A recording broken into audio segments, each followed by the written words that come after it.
Capítulo 2. De los derechos sociales y económicos. Artículo 4. La comunidad y el Estado protegen especialmente al niño, al adolescente, a la madre y al anciano en situación de abandono. También protegen a la familia y promueven el matrimonio. Reconocen a estos últimos como institutos naturales y fundamentales de la sociedad. La forma del matrimonio y las causas de separación y de disolución son reguladas por la ley. Artículo 5. La unión estable de un varón y una mujer, libres de impedimento matrimonial, que forman un hogar de hecho, da lugar a una comunidad de bienes, sujeta al régimen de las sociedades gananciales, en cuanto sea aplicable. Artículo 6. La Política Nacional de Población tiene como objetivo difundir y promover la paternidad y maternidad responsables. Reconoce el derecho de las familias y de las personas a decidir. En tal sentido, el Estado asegura los programas de educación y la información adecuados y el acceso a los medios que no afecten la vida o la salud.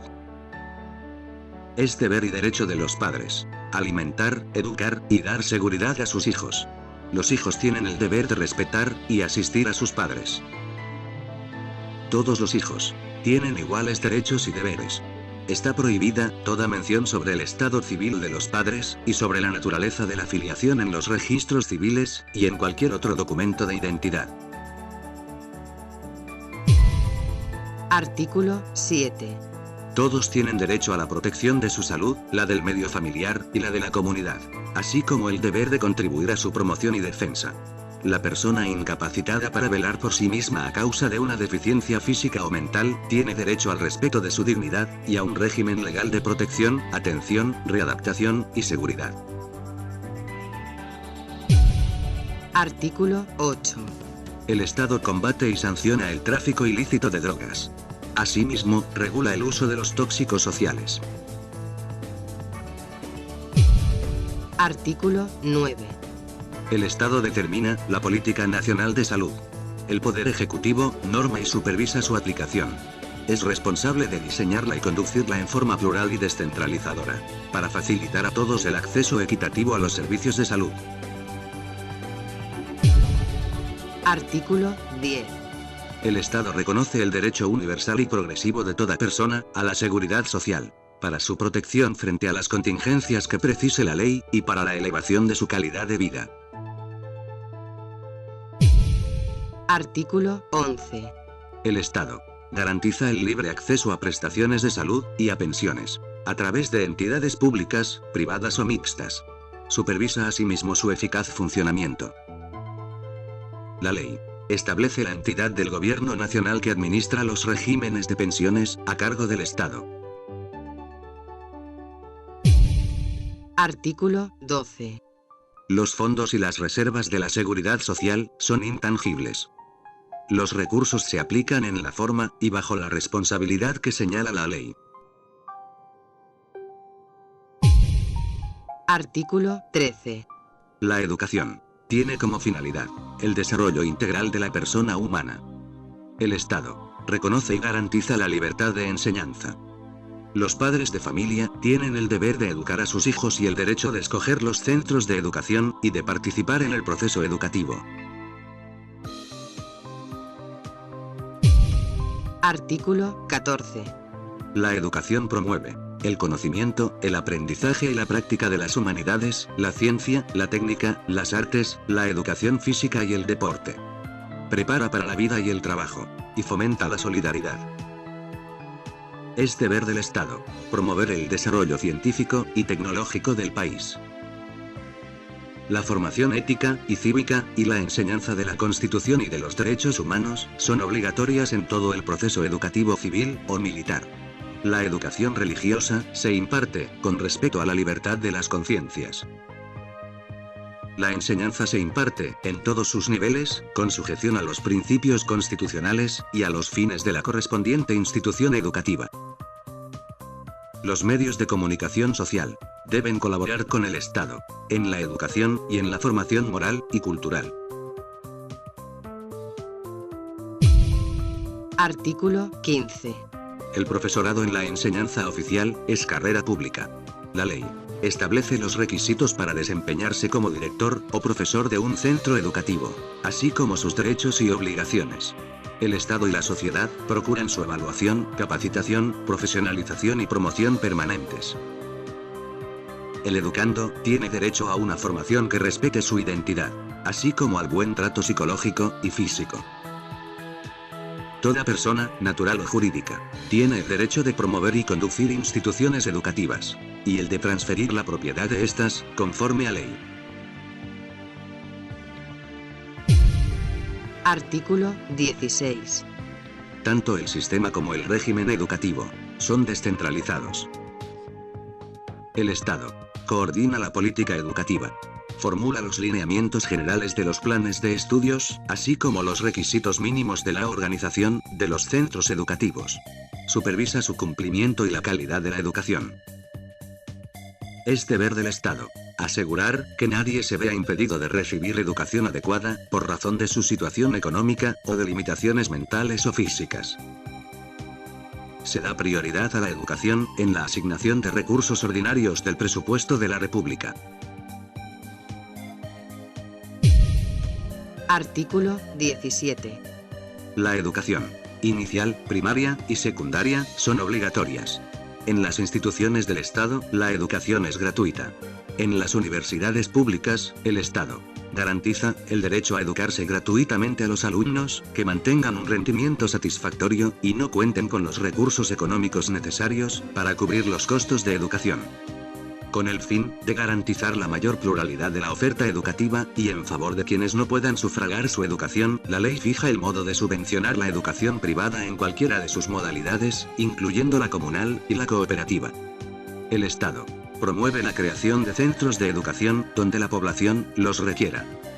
El Estado garantiza la erradicación del analfabetismo. Asimismo, fomenta la educación bilingüe e intercultural según las características de cada zona. Preserva las diversas manifestaciones culturales y lingüísticas del país. Promueve la integración nacional. Artículo 18.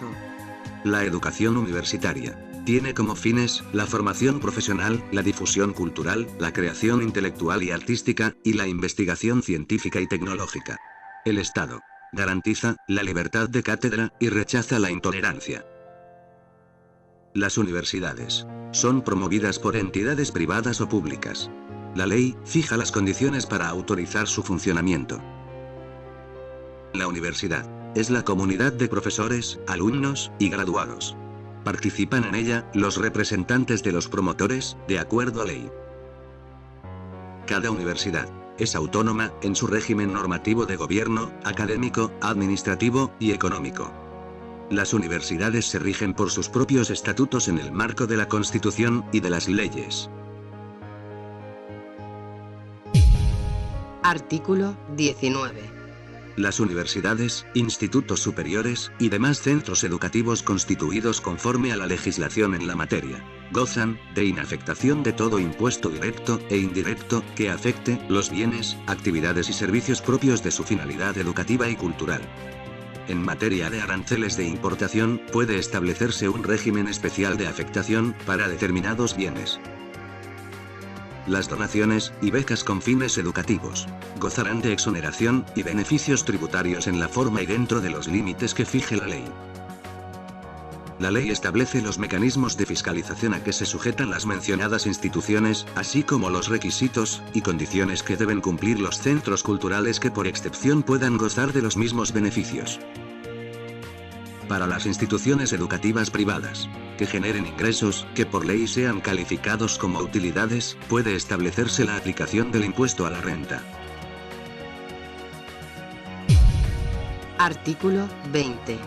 Los colegios profesionales son instituciones autónomas, con personalidad de derecho público. La ley señala los casos en que la colegiación es obligatoria. Artículo 21. Los yacimientos y restos arqueológicos, construcciones, monumento, lugares, documentos bibliográficos y de archivo, objetos artísticos y testimonios de valor histórico, expresamente declarados bienes culturales, y provisionalmente los que se presumen como tales. Son patrimonio cultural de la nación, independientemente de su condición de propiedad privada o pública. Están protegidos por el Estado. La ley garantiza la propiedad de dicho patrimonio.